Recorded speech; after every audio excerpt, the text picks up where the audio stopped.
तो होते होते बात पूरे मिस्र में फैल गई। उसने अपने हस्बैंड से कहा कि मैं अपनी सफाई पेश करना चाहती हूँ और मिस्र की तमाम रानियों को दावत पेश करना चाहती हूँ। उन्होंने जैसे ही यूसुफ को देखा और वो फ्रूट्स काटते काटते अपनी उंगलियां काट बैठी। तो यूसुफ को जेल में भिजवा दिया जाए, वो इस मामले की तह तक गए और सभी उस औरतों को बुलाया गया। बट वहाँ पर महल के जो नौकर थे वो मौजूद थे। तो होते होते बात पूरे मिस्र में फैल गई और जो और रानियां थी या और अजीज़ों की जो वाइफ्स थी, तो उन तक जब ये बात पहुंची तो हर तरफ जुलेखा की बेइज्जती होने लगी। उसने बहुत ताने, बहुत मेने, बहुत ऐसी बातें सुनी जिसको सुनना उसके लिए बहुत अजियत भरा था, मुश्किल था उसके लिए। तो उसने अपने हस्बैंड से कहा कि मैं अपनी सफाई पेश करना चाहती हूँ और मिस्र की तमाम रानियों को दावत पेश करना चाहती हूँ। तो उसने इस चीज़ के लिए अलाउ कर दिया। तो जुलेखा ने अपनी नौकरों से कहा कि जितनी भी मिस्र की तमाम रानियां और औरतें हैं उनको मेरे महल में आने की दावत दीजिए। और जैसे ही वो रानियां जुलेखा की बैठक में आई तो उन्हें एक लाइन में बिठा दिया गया और बीच में मेन जो मेज़बान की कुर्सी थी तो उस पे जुलेखा खुद बैठी थी। तो जो तमाम औरतें वहाँ पर आई हुई थी तो उनको कुछ फ्रूट्स दिए गए और साथ में छुरियाँ दे दी गई कि आप इन फ्रूट्स को काटें और खाएं।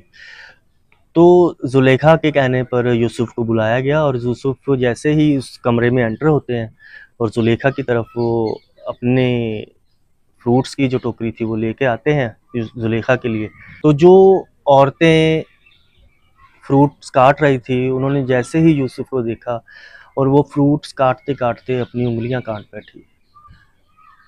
एवरी सिंगल वुमन, हर एक औरत ने अपनी उंगलियां काटी। वो इतना यूसुफ के हुस्न को देख के इतना उसमें मदहोश हो गई, या जो भी उसमें कह सकते हैं हम, कि उनको पता ही नहीं चला कि वो फ्रूट की जगह अपनी उंगलियां काट रहे हैं। और जब यूसुफ वहाँ से चले गए तब उनको पता चला कि उन्होंने फ्रूट्स की बजाय अपनी उंगलियां काट ली। तो ये बात जग जाहिर होगी कि यूसुफ जो है वो तो बहुत हसीन है और इतने हसीन है कि कोई भी औरत उनके उसको देख के पागल हो जाए और अपना सब कुछ दाव लगाने पर राज़ी हो जाए। तो उसके बाद ये हुआ कि जो मिस्र की बहुत सारी रानियां थी उनकी पेशकश हज़रत यूसुफ को आने लगी और तमाम रानियों ने अपने मैसेज भिजवाए और अपने वहाँ महल में बुलवाया। पर हज़रत यूसुफ जो थे उन्होंने सभी को मना किया और कुछ रानियों ने तो बहुत अजीब तरह की पेशकश रखी। और इस चीज़ को लेकर जुलेखा बहुत परेशान थी और उनके हस्बैंड भी ऑब्वियसली परेशान थे। तो उन्होंने अपने मेड के कहने पर अपने हस्बैंड को कहा कि हज़रत यूसुफ को जेल में भिजवा दिया जाए और उनको कैद कर दिया जाए ताकि ये मामला जो है वो रफ़ा दफ़ा हो जाए। तो बेकसूर यूसुफ जेल में पहुंचे और हुआ भी ऐसा कि वहाँ जेल में जो कैदी जो बिगड़े हुए, कोई चोर था, कोई डाकू था, किसी ने कुछ जुर्म किया था, किसी ने कुछ जुर्म किया था, वो जब पहुँचे तो उन्होंने वहाँ पर भी अपना जो खुदा का पैगाम था उसको फैलाया और बहुत सारे कैदी, बल्कि हर एक कैदी उनका शागिर्द हुआ और उनके कहने पर चलने लगा और सबने यूसुफ की सोच की दाद दी।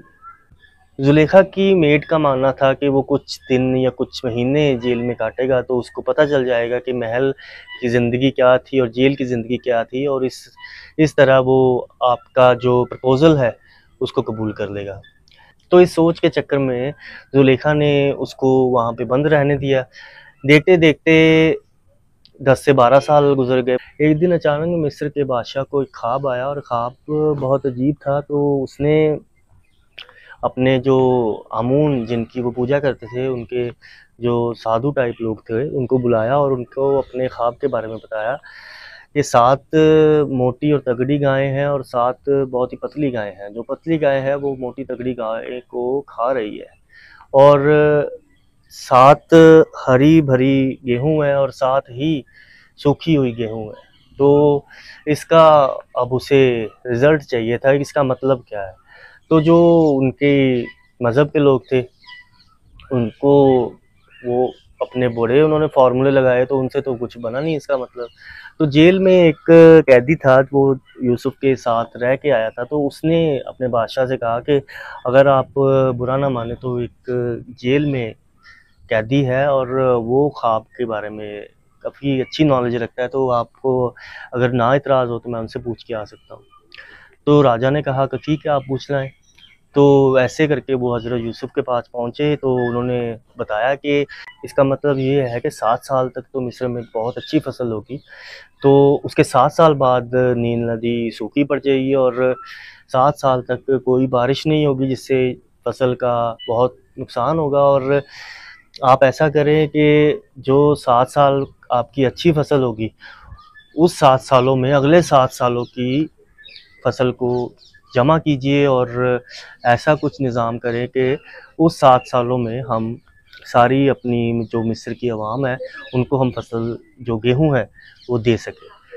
तो उसने आके और राजा को बताया, राजा बहुत खुश हुआ और राजा को लगा, तो राजा को पता लग गया कि ये तो बिल्कुल सही बात कर रहे हैं। तो राजा ने उस आदमी से कहा कि यूसुफ को मेरे पास लेके आओ, पर यूसुफ जो थे उन्होंने आने से मना कर दिया और उन्होंने कहा कि राजा से कहो कि ये पता करे कि मैं किस जुर्म में जेल में बंद हूँ, और सारा जब मेरी जो बेगुनाही है वो साबित हो जाएगी, तो तभी मैं बाहर आऊँगा। तो ऐसा ही राजा ने किया कि राजा जो थे वो इस मामले की तह तक गए और सभी उस औरतों को बुलाया गया और साथ में जुलेखा को भी बताया गया, और सभी ने इस बात को माना कि इसमें हमारी गलती थी और यूसुफ इतने हसीन हैं कि हम क्या, कोई भी औरत खुद को रोक नहीं सकती, और अभी आप हमें जो सज़ा देना चाहेंगे हम उसको भुगतने को तैयार हैं। तो उन सभी औरतों को और जुलेखा को ज़िंदान में डाल दिया गया, जेल में डाल दिया गया, और हज़रत यूसुफ को बाइज़्ज़त बरी करके महल में बुलाया गया। तो जब महल में बुलाया गया तो यूसुफ ने राजा के सामने 2 शर्तें रखी। एक तो ये कि उन्होंने कहा कि जितनी भी औरतें हैं उन सबको रिहा किया जाए, और दूसरा ये कि जो कैदी उस जेल में बंद है वो सभी अब नेक हो चुके हैं और अपने गुनाहों की तौबा कर चुके हैं, उनको रिहा कर दिया जाए। तो राजा ने ये दोनों शर्तें मानी और यूसुफ से कहा कि आप बहुत समझदार हैं और मैं आपको अपने साथ रखना चाहता हूँ, तो आप बताएं मैं आपको किस ओहदे पर यहाँ पर अपने महल में रखूँ। तो यूसुफ ने कहा कि अभी जो आने वाले 7 साल है वहाँ पे अच्छी फसल होगी, और उसके बाद जो 7 साल है वहाँ पर सूखा पड़ेगा, तो इस हिसाब से जो ये काम होने वाला है, ये बहुत ही मुश्किल काम होने वाला है, तो आप मुझे ये काम सौंप दें, तो इसको मैं बखूबी निभा लूँगा। तो उन्होंने इनको फाइनेंस और ख़ज़ाना जो कह सकते हैं इसकी ज़िम्मेदारी दे दी, और जिसको कि हज़रत यूसुफ ने बहुत ही अच्छी तरह से निभाया। तो ऑब्वियसली ज़ुलेखा की उम्र यूसुफ से 22 साल बड़ी थी और 12 साल यूसुफ जेल में काट के आए थे। तो अगर देखा जाए तो अगर 20-22 साल की उम्र में भी यूसुफ जेल में गए होंगे, तो 34 तक वो वापस आए। 34 में अगर 22 साल और जोड़ दें तो 54 या 56 के तकरीबन एज बनती है।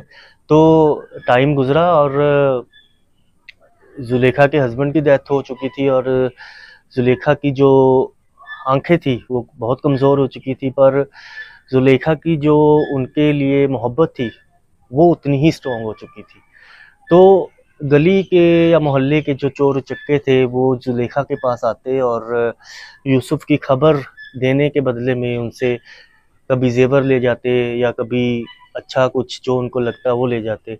तो लोगों ने इसको ज़रिया बना लिया था ज़ुलेखा को लूटने का। ज़ुलेखा दिनों दिन गरीब होती जा रही थी, तो उसने अपने सारे नौकरों को भी छुट्टी दे दी थी और अकेली रह गई थी, और जो उनकी 2 ईमानदार मेट्स थी उन्होंने उनको नहीं छोड़ा, और लोग जो थे वो झूठी खबरें फैलाते थे कि आज शाम को यूसुफ ने उस फलां रोड पर आना है, तो उसको देखने पहुंच जाना, और उसको देखने के लिए वो अपनी महंगी से महंगी चीज़ें उन लोगों को दे देती थी। तो ऐसा चलता रहा, साल दर साल चलता रहा, और यूसुफ को देखने के लिए या उसकी आवाज़ को सुनने के लिए या उसकी खुशबू को सूंघने के लिए ज़ुलेखा हर दिन उस मोड़ पर बैठ जाती, और वो लोग ज़ुलेखा को बेवकूफ़ बनाते रहते और उनसे चीज़ें लेते रहते। तो एक दिन ज़ुलेखा के पास कुछ देने को ना बचा। उसने अपने महल की तमाम चीज़ें, हीरे जेवरात, दौलत, सब कुछ यूसुफ को देखने के लिए या उसके बारे में सुनने के लिए सब कुछ दे दिया था। तो जब उसके पास देने के लिए कुछ ना बचा, तो लास्ट में जिनकी वो पूजा करते थे, आमून जिसको कहते थे, तो उसकी मूर्ति उठाती है और उन चोरों को देती है कि ये इसके अलावा मेरे पास कुछ नहीं है। तो ऐसे ही जब वो चोर वो मूर्ति लेके जाने लगते हैं, तो इतने में महल का जो अजीज़ था और जो कि पहले ज़ुलेखा के हस्बैंड पोतीफार का एक सलाहकार था, तो वो वहाँ पहुँच जाता है और उनको उसको सारे किस्से के बारे में पता चलता है। तो वो फिर ज़ुलेखा को हज़रत यूसुफ के बारे में बताते हैं। तो यूसुफ जो थे वो बहुत बिज़ी थे अपनी लाइफ में, और क्योंकि तमाम जिम्मेवारियां उन पर थी, और अब इजिप्ट में आधी से ज़्यादा जो जनता थी वो उनके कहे पे चल रही थी। और जब वो वहाँ पे पहुँचे तो वो उन्हें पहचान ना पाए, और जो ज़ुलेखा थी उनको दूर से ही उनकी खुशबू आ गई। और जब वो पहुँचे और ज़ुलेखा को कहा कि क्या तुम ज़ुलेखा हो, तो उन्होंने कहा हाँ मैं ज़ुलेखा हूँ। इतने में जो यूसुफ की वाइफ थी उन्होंने ज़ुलेखा से बात की, तो उन्होंने पूछा कि आप कौन हो, तो जब उन्होंने बताया कि मैं यूसुफ की वाइफ हूँ, तो इतने में ज़ुलेखा बेहोश हो जाती है। और जो हज़रत यूसुफ थे वो ऑर्डर देते हैं कि इनको महल में ले जाया जाए।